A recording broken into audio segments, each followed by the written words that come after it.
अपने विंडोज 7 को रीस्टोर कैसे कर सकते हैं और इसे रीस्टोर करने से क्या होता है और हम लोग क्यों करते हैं रीस्टोर, मैं आपको ये भी आपको बताने वाला हूँ। विंडोज के स्टार्ट मेन्यू में जाना है। जैसे मैं यहाँ पे अपने कंट्रोल पैनल में चला जाता हूँ और आपको अब करना ही क्या है कि जैसे आप अब यहाँ पे देखोगे, यहाँ पे आपको रिकवरी का ऑप्शन आपके यहाँ पे शो हो रहा होगा, तो आपको इस रिकवरी वाले ऑप्शन पे क्लिक करना है। अब आप यहाँ पे देखोगे, यहाँ पे आपको ओपन सिस्टम रिस्टोर का आपको यहाँ पे ऑप्शन देखने को मिलेगा, तो आपको इस ऑप्शन पे क्लिक करना है। आपको अब करना क्या है कि आपको इसे नेक्स्ट करना है।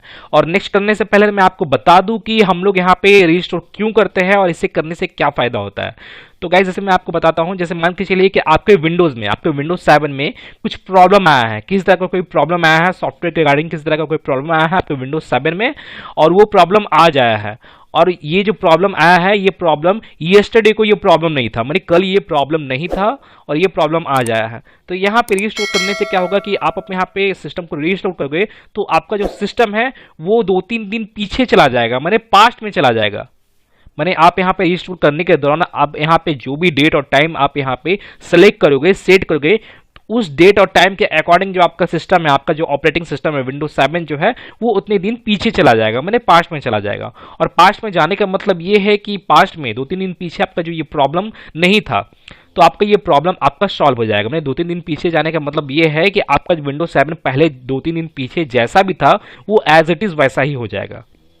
तो इसे करने से यही फायदा होता है रीस्टोर करने से, और हम लोग रीस्टोर इसीलिए ही हम लोग यहाँ पे करते हैं। तो आपको करना क्या है कि आपको यहाँ पे इस नेक्स्ट वाले बटन पे आपको यहाँ पे इस पे क्लिक करना है।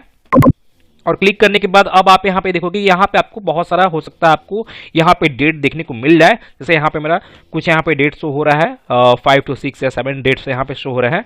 अगर आपको बाय द वे यहाँ पे सिंगल डेट अगर आपको यहाँ पे शो होता है, एक सिंगल डेट यहाँ पे शो होता है, तो आपको करना क्या है कि आपको उसी डेट को यहाँ पे सेलेक्ट कर लेना है।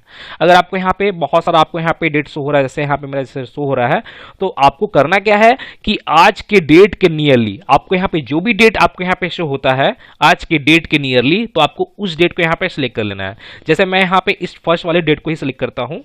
फर्स्ट वाले डेट को सिलेक्ट करने के बाद आपको करना क्या है कि आपको अब इसे नेक्स्ट कर देना है।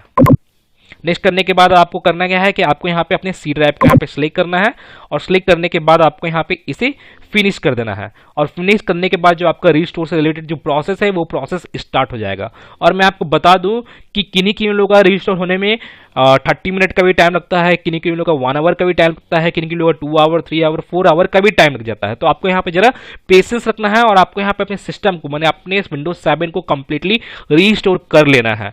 और जो ये टाइम ड्यूरेशन है, जो टाइम लगता है जो है यहाँ पे 1 आवर 2 आवर, तो वो जो टाइम ड्यूरेशन है वो आपके सिस्टम के डेटा पे डिपेंड करता है कि आपके सिस्टम में कितना डेटा है, और उस डेटा के अकॉर्डिंग आपको यहाँ पे वो टाइम ड्यूरेशन देखने को मिलता है कि आपको यहाँ पे कितना टाइम लगेगा। तो आपको इसे कंप्लीटली रीस्टोर कर लेना है। और रीस्टोर करने के बाद जो आपका किसी भी तरह का कोई भी प्रॉब्लम होगा आपके सिस्टम में, किस तरह का कोई भी अनदर एरर वगैरह किसी तरह का कोई भी प्रॉब्लम होगा, तो वो प्रॉब्लम आपका सॉल्व हो जाएगा। तो गाइज, मैं फिर मिलता हूं नेक्स्ट वीडियो में। Till then and bye bye. और एक बात और, सब्सक्राइब बटन पे 2-3 फैट लगा दीजिएगा जिससे सब्सक्राइब हो जाए और घंटी वंटी गिर जाए।